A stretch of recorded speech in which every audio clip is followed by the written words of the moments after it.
Hey guys, welcome to another 9 to 5 dividend investing video. I am Mike, and in today's video, we're going to take a deep dive into Fox, ticker symbol FOX or FOXA. Yes, I'm going to say it a couple times, but they do have two different symbols. You could buy either one. It's the same company. The real big difference is no voting rights or voting rights.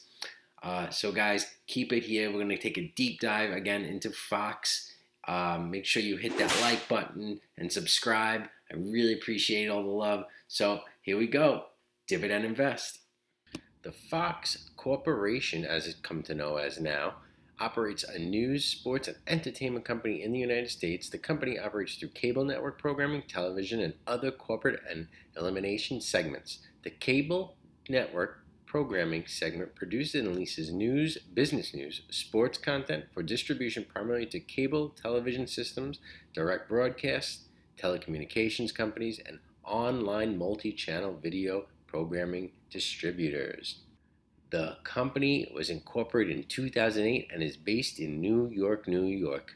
As we could see, employs 7,700 people, and after the spinoff from the rest of 21st Century Fox, was founded in 2018. The Fox Corporation trades on the stock market with two ticker symbols, Fox and FOXA. The only real difference between the two is one has voting rights and one does not. Fox trades with a market cap of $23 billion. Both stocks have the same market cap. It pretty much run the same way, so there isn't really any difference in case you decide to invest in them. They have a 52-week range of $29.61 to $41.73, and a trailing 12-month PE ratio of 15.20, which is right in the ballpark for me. So this is why it's on my watch list. So these numbers were taken directly from macrotrends.net. If you want to check that website out, I'll leave a link in the description. Current ratio is 3.73, which is really good. Anything above a 1 is excellent. Debt to equity, anything below a 1 is pretty good. Companies with a 0.5 debt to equity, excellent. This is really good at a 0.65. Price to book, 2.21. I've seen companies with better. For one of the companies that I've been talking about lately, Prudential has an excellent price to book ratio, even though they are two different companies, and you can't really compare a financial company to a company that produces and shows sports content and news content. They get their money from two different places. So I mean, price to book ratio is 2.21.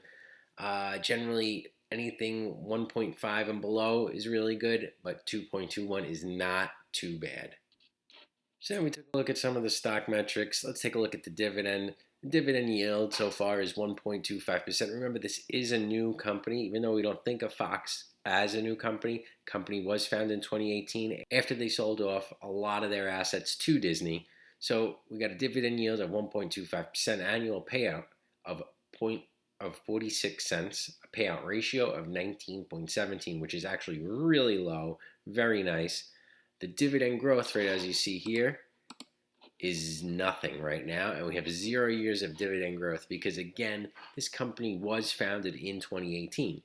So the last dividend that was paid out was 23 cents, hence the half, because it's semi-annual, not a quarterly dividend, but a semi-annually paid dividend, which the only other semi-annual company that I have that pays the dividend like that is Disney.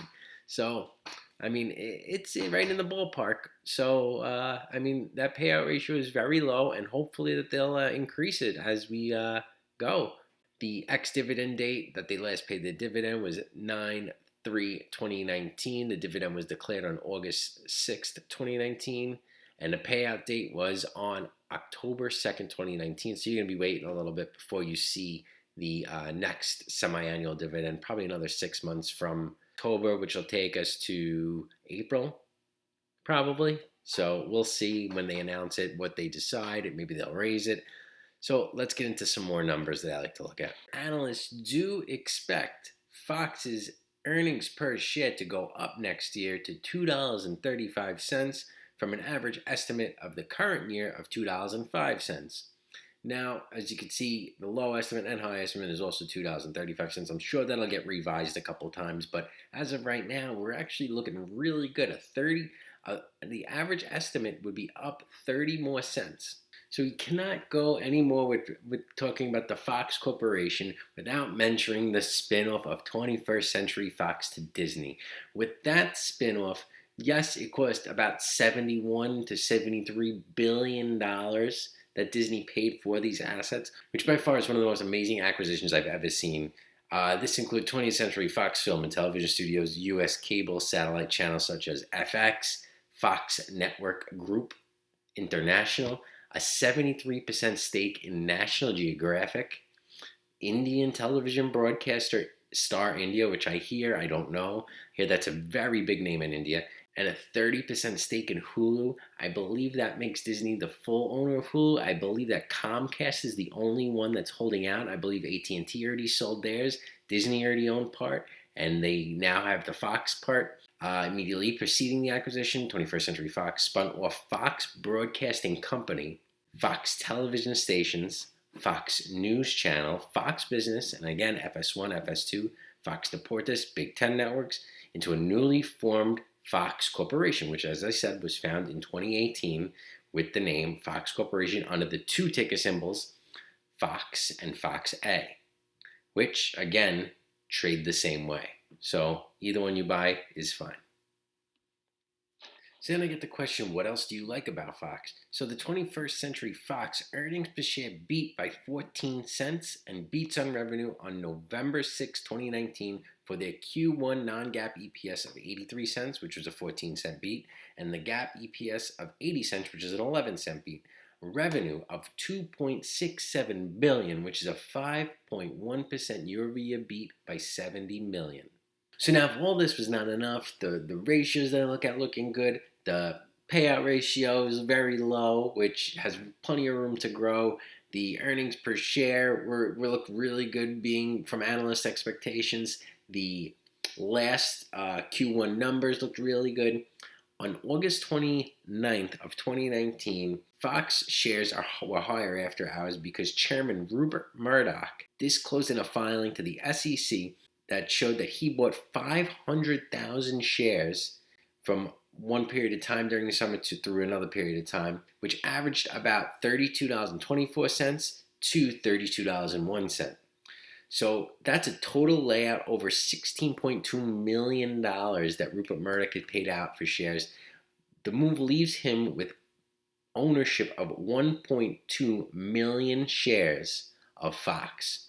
Now, when the chairman of a company buys shares this heavily, which in my opinion, $16 million worth of shares is pretty heavy, you got to say, okay, something must be going on and somebody must like something there. And when there's a lot of insider buying like that, that really opens your eyes up too. And I'm kind of pissed off that I didn't see that a little bit earlier. But I mean, you can't see everything. And now that it's still priced really good, and I really think that this is going to be a soon buy for me. So we'll see. Also in August 2019, the Fox Corporation paid $265 million for Credible Labs, a consumer lending marketplace.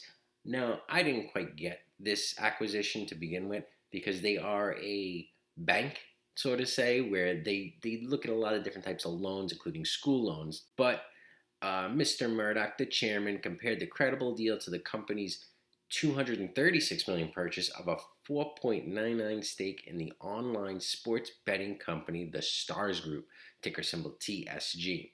In addition, he believes it is similar to the company's plan to start a sport betting app, Fox Bet. So guys, as you see, there are many reasons to be excited about this new company. Even after the selling of many of their assets to Disney, I still see a lot of potential in Fox, and between the sports and the news, which in my opinion they do very well, there is a lot of opportunity here. Even if the stock only goes up between 10 to 20%, you're still making a nice little profit if that's how you do it. Or if you're waiting for the dividend, that would probably be one of the big reasons why I am not buying it right now. But I would like to see a dividend increase prior to me putting my money into it. Because if they don't increase the dividend for some time, I feel like I'm just sitting back and not collecting, even though I do own stocks, including CVS, that have frozen their dividend. we will see how I feel about this come the next couple weeks. We're going to keep a close eye on this one. So guys, I am not a licensed professional. If you need help investing in the stock market, please seek a licensed professional. Also, remember to like, subscribe, and comment. I really appreciate all the love that I get from the YouTube community. With that said, guys, dividend invest.